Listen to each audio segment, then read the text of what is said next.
Kia ora, hello and welcome. Every LEGO Star Wars person knows this year celebrates 20 years of Revenge of the Sith. I know I should have done this back in May, back when the Star Wars Celebration stuff was happening, but I've been sick, and what can you do? We're gonna do it now instead. I find that when I think of Star Wars Revenge of the Sith, General Grievous is one of the first things that comes to my mind. The guy was scary when I was a kid in cinemas, but I loved him all the same, and he's got a very rather unique relationship when it comes to LEGO. General Grievous here has 3 unique molded figures released over the past 20 years. I thought today we would take a look at 3 LEGO Grievous sets and the 3 unique minifigs, looking at set 7656 General Grievous Starfighter released in 2007, and then set 8095 General Grievous's Starfighter remake released in 2010, and then set 75040 General Grievous's Wheelbike which released in 2014, with 2 of these sets here being based on episode 3 and 1 of them being based on his depiction in the Clone Wars. The 3 figures there share some interesting design choices that I can't wait to talk about, and we'll be sure to cover the other releases and values as we go. It actually works covering these in order here, which means that we start off with the 2 Starfighter ships. They both feature some pretty interesting similarities and some huge differences in their size and their scale. I mean, just take a look at the size difference in the instruction manuals. That is the immediate indicator to me that something is up there. And so we start off here with set number 7656, General Grievous Starfighter. It released back in 2007, containing 232 pieces in total, with just 1 minifigure of Grievous himself. Now back in the day, this retailed for the price of $20 USD before tax. That was about $45 to $50 NZD back in 2007. And adjusted for inflation, if this exact set released on shelves today, the value is now $31 USD before tax, and the NZD translation would have this thing retailing at about $76 NZD, which is nuts. The current USD to NZD conversion also makes $31 USD, $51 NZD. And the current value for this set in today's market is actually $147 NZD sealed, or just over $50 NZD in second-hand condition. So still, after all these years later, it is possible that you could get this for the retail price. And well, this is a very simple model of the soulless one, the personal starfighter of General Grievous across media. And let me also just say that it's always been funny to me how the Boba Fett Starship people have never once cared that none of these Grievous sets are ever called the soulless one. But my bad, I guess it's only important whenever Disney's involved. You can tell that this here is dated, but I have to say this still does a pretty good job to me at representing that ship well enough that I think it could still be adequate for your shelf today. It's missing some of that greebling detailing that we do love to see nowadays, but the lack of intricate details like that also helps to keep the cost down a little, so you lose some, you win some. I really like the way that the base of the ship there was built with these engines attached to the sides like so, and the main body frame there uses these big shell pieces and tiles for that smooth look. If I remove them, it shows the length of the tiles, which I want you to remember because this is a key change between the remake. We have here some brown 1x4 bricks and some tan 1x2 tile bricks that share space with some grey 1x2 plate pieces. For display options, the ship there features some guns which don't actually fire anything, but they do appear on the model in the film, so it's nice to see them here for accuracy reasons. This set here also features a storage space for your lightsabers directly underneath the ship. This is great because the other one features a different method to this. I always appreciate it when the designers consider this. Now the back landing gear chunk here is interesting because it does have the option of folding in or out, one for flight and one for landing, but either way, the ship appears to still stand at the same height. Like Amina, I think it honestly is the exact same height. Now for the cockpit there, the piece was released in 11 sets in total, debuting in LEGO Star Wars, but it was also used in Batman and Exoforce. You can remove it, but the set actually wants you to open the cockpit a different way. You actually pull the entire front end of the ship there to reveal that space, which I thought was really cool, and it's also different to how the remake model would work. The inside there looks like this. You can see some clips and some slides for moving the segment back and forth. That red clip there is what connects into this red bar piece. You can kind of see how it works from the underneath. Very easy and very cool. Now Grievous can also fit inside, but he's got such a strange body type that you really need to shove him in there and make sure his arms are folded, otherwise he ends up kind of knocking into that canopy piece. But this is the first time that General Grievous was brought into LEGO, sort of. The figure did debut in a set back when the movie actually released in 2005, but this figure here is the exact same figure, just missing one key detail of that cape. It is a very cool figure, and mine unfortunately does have some yellowing going on, older white bricks, it sometimes just comes with the territory. He's got some crazy body piece there that was only ever made for him, and only ever released in the 3 Grievous sets. It features 3 clip areas there for legs and arms to attach onto, and it also uses a modified neck peg since the head for Grievous here does actually use the same minifig head technique attachment. This figure meant the world to me when I was younger, and that style is pretty much in line with how he appeared in the LEGO Star Wars 2005 game that I absolutely adore. Naturally, you can have him with 2 or 4 arms, something that the remake figures would also showcase. I think it's a design that is eerily close to not working since he's practically stuck in almost like a T-pose sort of display, but call it nostalgia bias, I do think the figure is great and it works well on me. I have him here holding his blaster accessory and using 2 hands for that extra support. Each of these Grievous figures included both lightsabers and a blaster for the accessories, but this is what the figure here looks like with all of his sabers ready for action. The posability is rather limited, you basically get one move, but you can switch it up a little bit with the movement of those arms. I mentioned earlier that this guy appeared in another set 7255, the General Grievous Chase, which is one of the coolest prequel sets to release in my mind, and it had a partial remake, which is what we're looking at the end here. These 2 figures are the exact same, it seems, except this guy here released with a cape. It's a cape that makes all the difference too. My figure is currently valued between $16 NZD to $46 NZD, while that figure with the cape is currently valued at $63 NZD to $164. How crazy is that? It's a cape. And while I don't have that cape for my display, but I am privileged enough to have an extra Zurg figure from the Toy Story line, and that means I have an extra cape, so I think I'll use that for my display from here on. He does look really cool with the cape on, I have to admit, and it's because the neck peg allows him to do so. I'll try the capes on with the other figures because it doesn't quite work as well there. To round things out for us here, a quick reminder, this figure released in those 2 sets as well as a Comic-Con exclusive release. This display there was one of, I believe, 4 different display sets. The current value for this thing is crazy, it's between 600 NZD to 1400 NZD, and nothing in that release remained exclusive. The instructions for this set here come in a nice small booklet with some light theming on the inside of Vader in that top corner.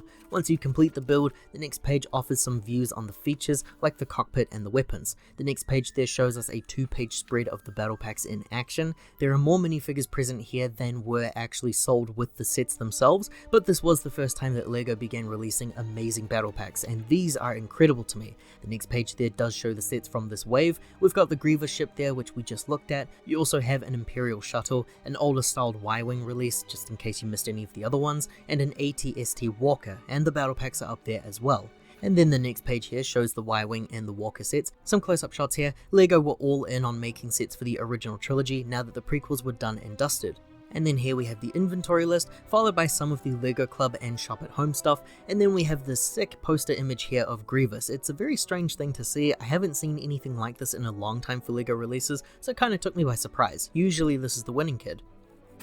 This leads us to the remake model, which released just 3 years later, and now it was being based on the Clone Wars cartoon show. Set 8095 General Grievous' Starfighter, released in 2010. This here contained 454 pieces in total, an additional 222 pieces compared to the previous one.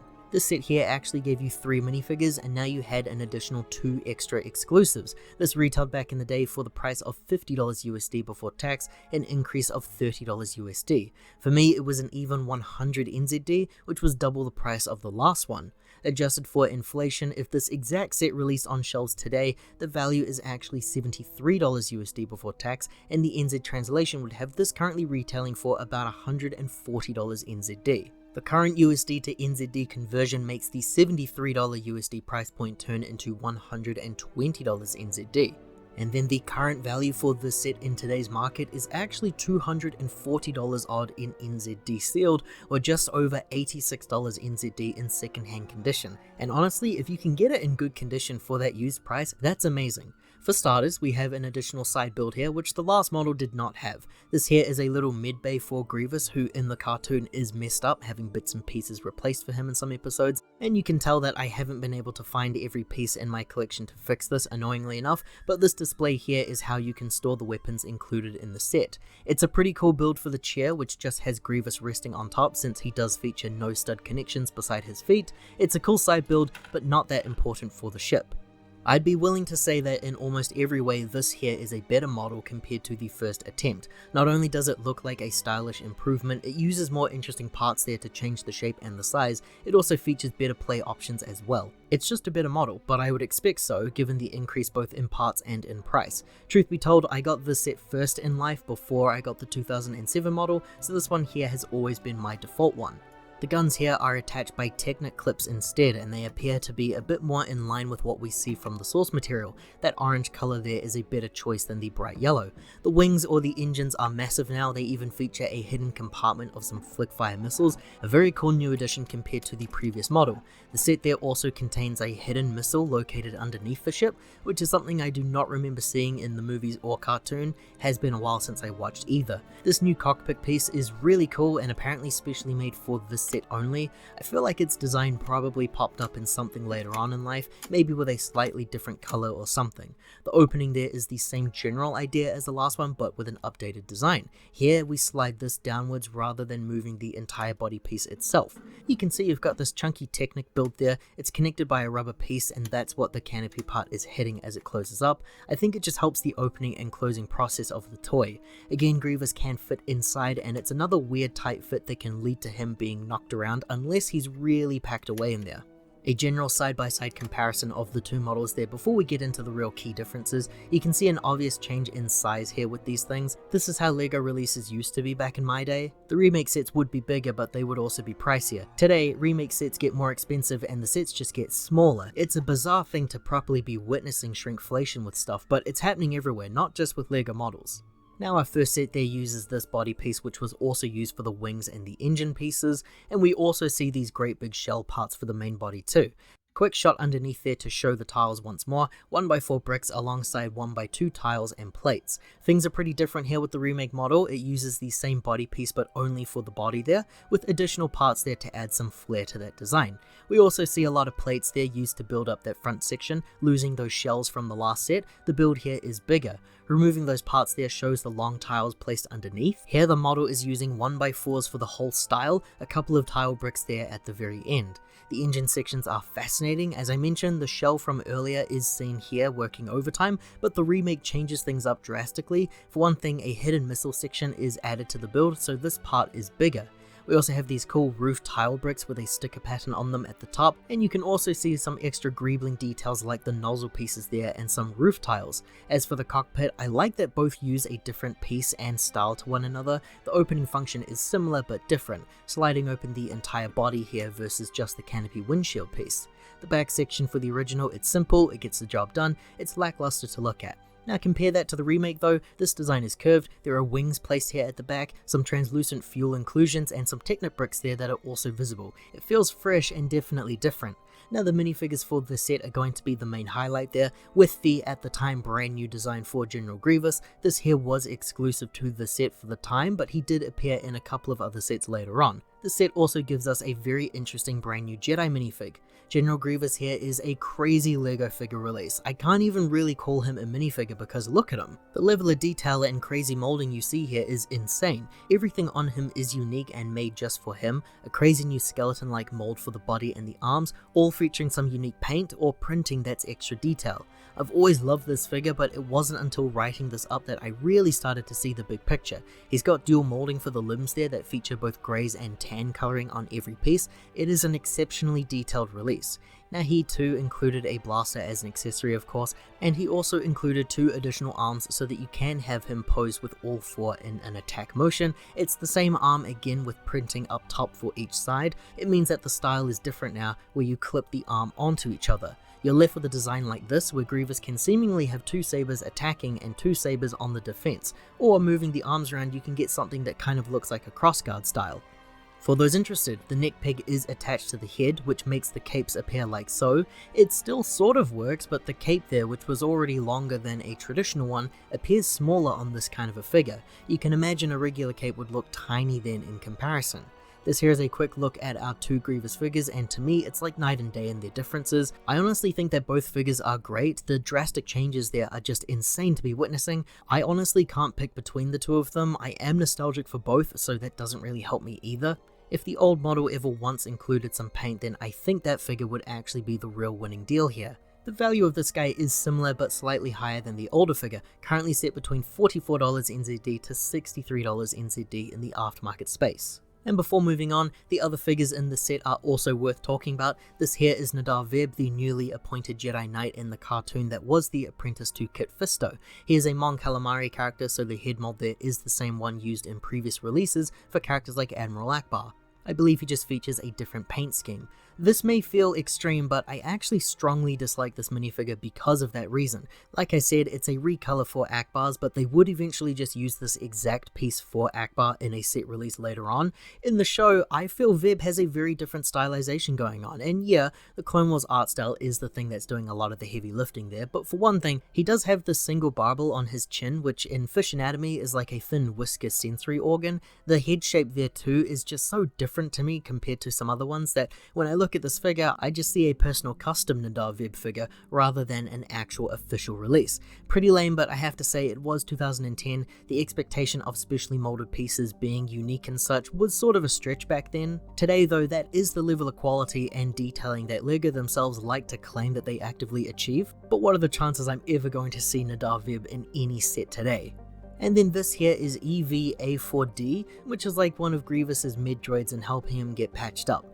This figure is very strange, but in a good way. For one thing, the droid's face is a sticker here, just placed on a regular brick instead of being a print or a specially molded head. It's certainly an interesting choice. The image results would tell me that the colors here are way off though. I thought the figure was cool until I saw the source material images there, so now I'm left just kind of wishing they made something better, or maybe just skipped the droid entirely and gave us just a clone or something from that Grievous Lair episode instead. This droid here does use some extra pieces to make all the tools on its back and for its equipment, a very strange and unique inclusion, but tough to find in the aftermarket space too, because you do need a brick with the actual sticker. Now this General Grievous figure here did release in one other set by the way, in this Clone Wars style, the Malevolence, which released in 2012 right as the Clone Wars stuff was starting to reach its end. And this set also featured additional figures of Count Dooku and Padme, which is really cool to see, and that of course does make the price very high today in the aftermarket space, between $340 to $636 NZD right now in the aftermarket space. That's just, it's too much, it's simply too much. The instructions for the set here are presented in a much bigger booklet, the same theming on the inside with Vader up in the top there, and at the back you can see the set all complete, followed by the inventory list and some images of the functions. We then have these really cool looking posters. We can see what I believe are the 2009 and 2010 base sets. We're using the Clones wallpaper there. You can see an ARC 170 and the Droid Tri-Fighter. We then also see the late 2010 stuff with the Captain Rex cover art. We've got the Clone Turbo Tank, the two Starfighters, and then Grievous, Anakin, and Cad Bane are meeting in the middle there. Really cool stuff in the end. And then we finish things off with the winning kid here, Easy. We then skip ahead to only 2 years after the Malevolent set released, not that long at all really. This here was set 75040, General Grievous Wheelbike, which I mentioned earlier. This here is the remake of the last Wheelbike set from 2005. It almost released 10 years later. It kind of makes you wonder why they didn't just hold off on this one. So it released in 2014, containing 261 pieces in total. That's more than the first Starfighter that we looked at. How crazy is that? This here contains 2 minifigures, with one of them being exclusive, and it's not the figure that you think. This retailed back in 2014 for the price of $25 USD before tax. The prices really began to climb now, and here in NZ, this was our standard $50 release, which we don't really get that often anymore. Adjusted for inflation, if this exact set released on shelves today, then the current value would be $33.95 USD before tax. The NZD translation would have this thing retailing for about $66 in NZD, which is actually pretty close to the price of sets like this today anyway. And for the currency conversion, the USD $33 price would turn into $56 NZD. And then as for the current value of the set in today's market, it's insane. For some reason, $188 NZD sealed, or $86 NZD in second-hand condition. If I'm honest, that's actually amazing to me. This Wheelbike build is, I'm hesitant to say cool. I think it's just so disappointing to see that they remade the bike and they made the build really cool. It's a great play toy for the builders or just as a display piece, but they didn't include the dragon creature that Obi-Wan rides on in the original. It's a very common complaint with the Star Wars community. This remake here feels inferior because it's missing half of the key scene. Now on its own, the Wheelbike is, like I said, pretty cool. The printed dish pieces from the original are missed here, and I do have some minor issues issues with the key functionality. You've got a stud shooter on the side, which isn't really necessary, but it's there if you want to try and shoot at something as you spin away. You push on the Technic peg at the back there to set this thing off. As for the seating space for Grievous, he just clips onto the side there. It's pretty funny. He can't actually sit down, so LEGO do have you clipping his feet onto that brick there, and it gives the illusion of Grievous sitting. Very simple stuff. As for the wheel itself, it's a very boring piece to build, I have to be honest, because it does just use the same design repeated over and over again. You can see the grills and the seat elements used here wrapped around this cool plastic wheel. To make the set spin, you move the legs up like so, and now you're able to drive the wheel bike. This is the display option as well. It's actually more stable than I thought it might be, and I would say about half the time the wheel spins, it spins quite well. The other half of the time though, it's just me dragging this thing along the surface. It's all the repeated builds of the grills and the bricks and stuff. The spinning gets stuck on these patterns there. It works, but I just can't really get it to work perfectly. The minifigures here are okay, I suppose. It's nothing that you hadn't seen before up until this point, and because this is a retrospective, we have seen Grievous and Obi-Wan both appear in other sets in the future. They both have something interesting about them, and they also have something that I don't really love. Grievous here is the exact same figure that we just looked at from the Clone Wars set, but now he's been recolored to white. It is an interesting choice. The first figure was colored in white, so it makes sense there. I just always saw him more in the tan coloring even in the movies. I think it's because this white colored tone makes him look new and fresh, but the Grievous that we see in the movies, he's stained and he's all war-torn compared to the heroes. I have to say I'm personally not a fan of this variant release. So it's the same style design for the arms too, but I will show an upgrade here that I found online years ago that I've used ever since. You can apply other connectors since the arms are just going to be attached by clips, and this allows you to have all of the arms in the same direction as one another. So you can have a pose that's a bit more front facing here, which I think makes for a great alternative style. This is a comparison between the two tan and white variants. You can see that actually the design of the face is different here, where the new one has smaller eyes and a darker tone. I also like the fact that the arrow tattoo part is more subtle with the new one versus the old one, and compared to the original release there, this is the more one-to-one remake idea, since both of these are meant to be directly based on this movie, not necessarily the cartoon, but I still like the original release here more. The value for this guy here is similar to the others, between $41 NZD to $58 NZD, and he's more recent than the other ones too. The last minifigure to look at here is Obi-Wan, who does appear in the set because in the scene, he's riding a dragon creature. Yes, I am still annoyed not to have one here. This Obi-Wan is based on Revenge of the Sith, so he features some really nice Jedi robe printing, which I really love. And I think this figure here was a genuine updated release of the Revenge of the Sith figure too. For his accessories, he includes a blaster and one of the Magna Guard staff. It just kind of makes me wish that we had one of those figures here instead. No lightsaber for this guy unfortunately either.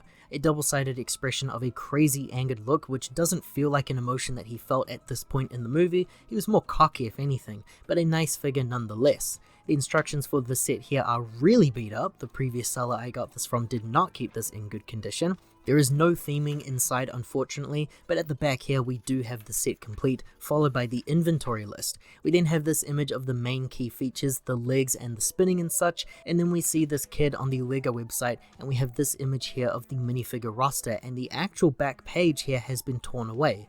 The minifigures are still a pretty nice inclusion, and they all look really cool. It was a pre-sequels world, so here we just have the prequels and original trilogy releases, which isn't actually too different to what we see today anyway. And finally, this General Grievous here also released in 2 additional sets after this one, which is why I am surprised to see such a high value here for both the figure and the set. The next set there was a combat speeder, which no one seemed to like it released for its crazy size change. This was actually how I got my Grievous figure. It was a couple years later that I bought this wheel bike set. And then only a few years ago now, LEGO remade his Starfighter, which released in 2020, which was 10 years after the original remake. Did I say that right? I said it was only a few years ago. My god, 5 years. I skipped that set at release because I do already have 2 of these. I don't really need a third one. The values for these things are insane. That $50 combat speeder set is currently valued between $67 NZD to $114 NZD.